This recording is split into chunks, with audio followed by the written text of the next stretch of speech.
पड़ रही थी। जंगल की झाड़ियों से घिरा हुआ डाक बंगला काफी दिन में जितना सुंदर दिखता था, उतना ही इस रात के कोहरे में भयंकर नजर आ रहा था। डाक बंगला या यूं कह लीजिए सरकारी गेस्ट हाउस, जहां सरकारी कर्मचारी, नौकरशाह और मंत्री लोग रुक सकते हैं। उस रात मनमोहन अपनी बीवी अनु, बेटे रवि और बेटी जीविका के साथ वहां रुकने आया होता है। वो एक आम आदमी होता है, इसलिए भुगतान भरकर वो वहां ठहरता है। अब कोई गेस्ट हाउस नजर ही नहीं आ रहा है मुझे, इसीलिए यहाँ आना पड़ा। माफ करना रवि बेटा। क्या पापा, आप भी? ये डाक बंगला कितना खौफनाक नजर आ रहा है। इसमें हम अगले 2 दिन कैसे बिताएंगे? रवि बेटा, कॉलेज का लास्ट ईयर चल रहा है तुम्हारा, इतने बड़े हो गए हो फिर भी इतना डरते हो। अब हम भी क्या करें। अगले 2 दिनों तक इस गांव से बाहर मौसम खराब होने की आशंका है और साथ ही भूकंप आने की भी। अरे मेरे डरपोक भाई, तुम कब सुधरोगे। अरे उल्टा इस डाक बंगले की खूबसूरती को देखो ना, यहाँ की शांति में कितना सुकून है। उफ। चुप रहो जीविका। वो चारों अपने अपने कमरों में आराम करने चले जाते हैं। रवि और जीविका एक कमरे में सोते हैं और मनमोहन और अनु एक कमरे में। जब जीविका आराम कर रही होती है तभी अचानक से रवि को बाहर से किसी के हंसने की आवाज आती है।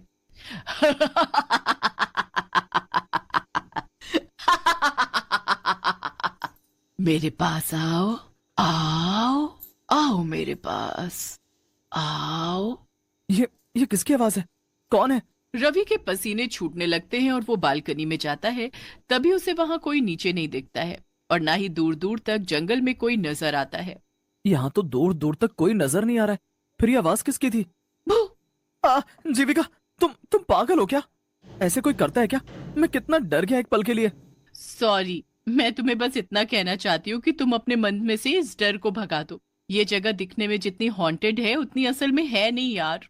थोड़ी देर बाद वो चारों खाना खाने नीचे आते हैं। तभी एक बूढ़ी काकी उन्हें खाना परोसती है। मैं झूठ क्यों बोलूंगा? मैं सच कह रहा हूँ, ये डाक बंगला सही नहीं है। मैंने अपने कानों से उस औरत की आवाज सुनी है। चुप करो यार भाई, मैं भी वही थी, तुम भी वही थे, तो उस औरत की आवाज सिर्फ तुम्हें ही क्यों सुनाई दी? मेरे कानों में क्या हड़ताल हो गई थी? हाँ। शट अप जीविका। हाँ बेटा, इतना मत घबराओ। लेकिन पापा। रवि बेटा, जैसा तुम सोचोगे वैसा ही तुम्हें महसूस होगा। तुम बार बार उसी बारे में सोचोगे तो तुम्हें वही सब नजर आएगा, वही महसूस होगा बेटा। चुपचाप खाना खाइए, वरना ठंड में जल्दी ठंडा हो जाएगा। वैसे भी डाक बंगले की दीवारों को शांति पसंद है, हल्ला नहीं। जी काकी। सभी खाना खाकर सो जाते हैं, लेकिन रवि को रात को नींद ही नहीं आती। वो हर वक्त बस उस आवाज के बारे में ही सोचता है। तभी उससे कमरे का दरवाजा ये क्या? ये दरवाजा अचानक से कैसे खुल रहा है? ये सब क्या हो रहा है? दरवाजा अपने आप खुल जाता है और रवि बिस्तर से उठकर हिम्मत जुटाते हुए दरवाजे के पास जाता है। तभी वो एक काले साई को फौरन सीढ़ियों से नीचे की तरफ भागते हुए देखता है। ये देख रवि की सांसें तेज और कलेजा कांपने लगता है। कौन था वहाँ? कौन था? और ये क्या? ये पेपर, इस पे तो खून की स्याही से लिखा है, मैं तुम सबकी जान ले लूंगी। क्या? तभी रवि बहुत ज्यादा डर जाता है और वो तुरंत मनमोहन, अनु और जीविका को उठाकर उन्हें सब कुछ दिखाता है और साथ ही वो पेपर भी दिखाता है। मेरा यकीन कीजिए माँ पापा, मैं झूठ क्यों बोलूं भला? मैंने सच में किसी काले साए को सीढ़ियों से नीचे की तरफ भागते हुए देखा है। और ये पेपर, इस पर खून की स्याही से लिखा है। देखो आप। उस पेपर से वो सब लिखा हुआ मिट चुका था। ये देख रवि के होश उड़ जाते हैं।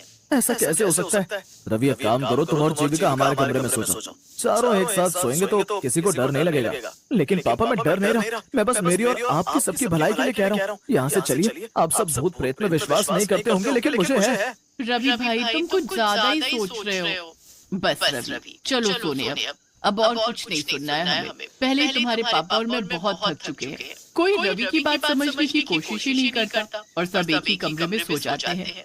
जैसे तैसे रात गुजर जाती है। अगले दिन रवि उस बूढ़ी काकी से पूछता है, काकी, यहाँ इस डाक बंगले में केवल मैं और मेरा परिवार ही रुका हुआ है, यहाँ और कोई नहीं रुकता क्या?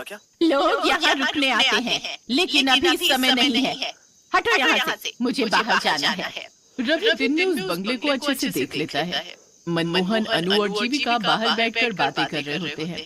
अरे रवि भाई, आओ हमारे साथ बैठ जाओ, वरना फिर कोई भूत आकर आपको परेशान कर लेगा। बस जीविका, कितना परेशान करोगी तुम उसे चिढ़ा कर। ओके बाबा, सॉरी। रवि कुछ दूर टहलने जाता है और तभी उसे एक लड़की दिखाई देती है जो सुनसान सड़क पर फूल बेच रही होती है।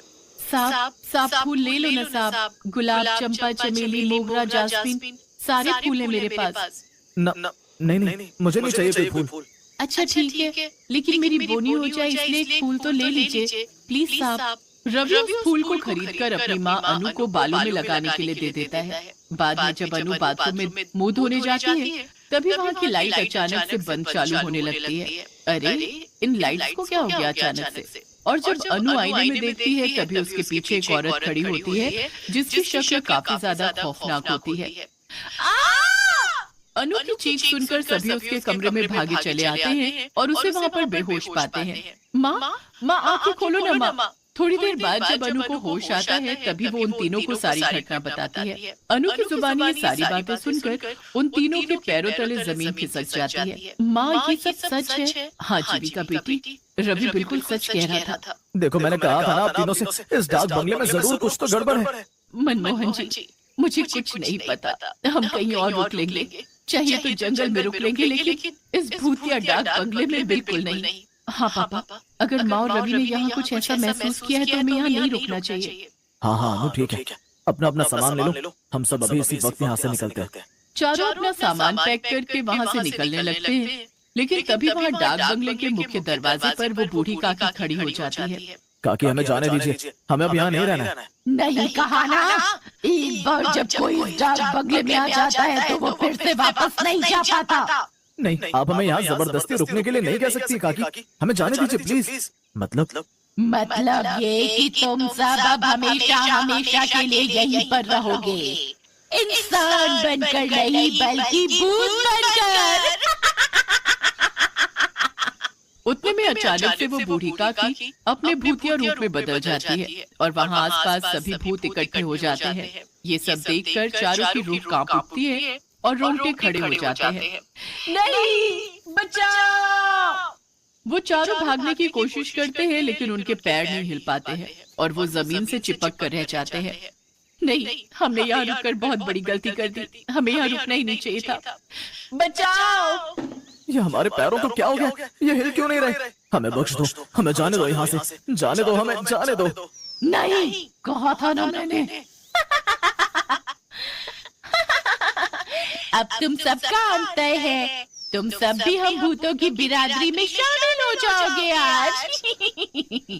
ये तो वही फूल वाली लड़की है। यही तो इस डाक बंगले का नियम है, एक बार जो यहाँ पर आया वो वापस जिंदा नहीं लौट पाता, उसे तो मरना ही पड़ता है। ये सब मैंने शुरू किया था क्योंकि कई सालों पहले इसी डाक बंगले में काम करते करते गेस्ट ने मेरी जान ली थी, क्योंकि मैंने उसे सोने की तस्करी करते हुए पकड़ लिया था और मैं उसका जुर्म पुलिस को बताऊं, इस डर के कारण उसने मुझे मार दिया, क्योंकि सभी इंसान ऐसे ही होते हैं, मतलबी और बुरे। सारे भूत अब उन चारों के पास आने लगते हैं और चारों काफी ज्यादा घबरा जाते हैं, लेकिन तभी हम यहाँ से भाग तो नहीं सकते, लेकिन अपने मुंह से भगवान को याद तो कर सकते हैं। माँ, पापा, जीविका, हनुमान जी ही अब हमें बचा सकते हैं। वो चारों एक साथ हनुमान चालीसा बोलना शुरू कर देते हैं। जय हनुमान ज्ञान गुण सागर, जय कपीस तिहु लोक उजागर, रामदूत अतुलित बलधामा, अंजनी पुत्र पवन सुत नामा। बंद करो, बंद करो।